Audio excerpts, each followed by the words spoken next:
Vellattanjur ചെറുകുന്നിൽ mobile phone ടവറിന് കുഴിയെടുക്കുന്നത് പ്രദേശവാസികൾ തടഞ്ഞു.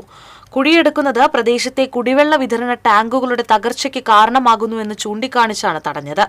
വിവിധ വകുപ്പുകൾക്ക് നൽകിയ പരാതികൾക്ക് പരിഹാരമാകുന്നതുവരെ പണി നിർത്തിവെക്കാൻ എരുമപ്പെട്ടി പോലീസ് നിർദ്ദേശിച്ചു. വേലൂർ പഞ്ചായത്തിലെ 4 വാർഡുകളിലേക്കുള്ള കുടിവെള്ള ടാങ്കുകൾ സ്ഥിതി ചെയ്യുന്ന സ്ഥലത്താണ് ടവറിനായി കുഴിയെടുക്കുന്നത്.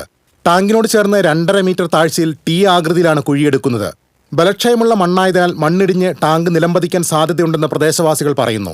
കാലപ്പഴക്കമുള്ള ഹരിജൻ കോളനി ടാങ്ക് 2004-ലാണ് ബലപ്പെടുത്തിയത്. അടിഭാഗം കരിങ്കൽ കെട്ടി ഉയർത്തിയ ടാങ്ക് കുഴിയെടുക്കുന്നതിനാൽ തകർച്ചാഭീഷണി നേരിടുകയാണ്.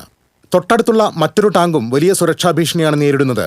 പഞ്ചായത്ത് അംഗം ശ്രീമതി ജനാർദ്ദനന്റെ നേതൃത്വത്തിൽ ജില്ലാ കളക്ടർക്ക് പരാതി നൽകിയിട്ടുണ്ട്. നിലവിൽ കുന്നിന്റെ പല ഭാഗവും മണ്ണിടിച്ചിൽ ഭീഷണി നേരിടുന്ന പ്രദേശം കൂടിയാണിത്. കുന്നിനു താഴെ നിരവധി വീടുകളാണ് സ്ഥിതി ചെയ്യുന്നത്. ടാങ്ക് തകരുകയാണെങ്കിൽ താഴ്ഭാഗത്തുള്ള പ്രദേശവാസികളുടെ സ്വത്തിനും ജീവനും നാശം സംഭവിക്കും. പരാതിയെ തുടർന്ന് ജലസേചന വകുപ്പ് ഉദ്യോഗസ്ഥർ സ്ഥലത്തെത്തി ടാങ്കിന്റെ നിലവിലെ അവസ്ഥ പരിശോധിച്ചു. TCV news, Erumapetty.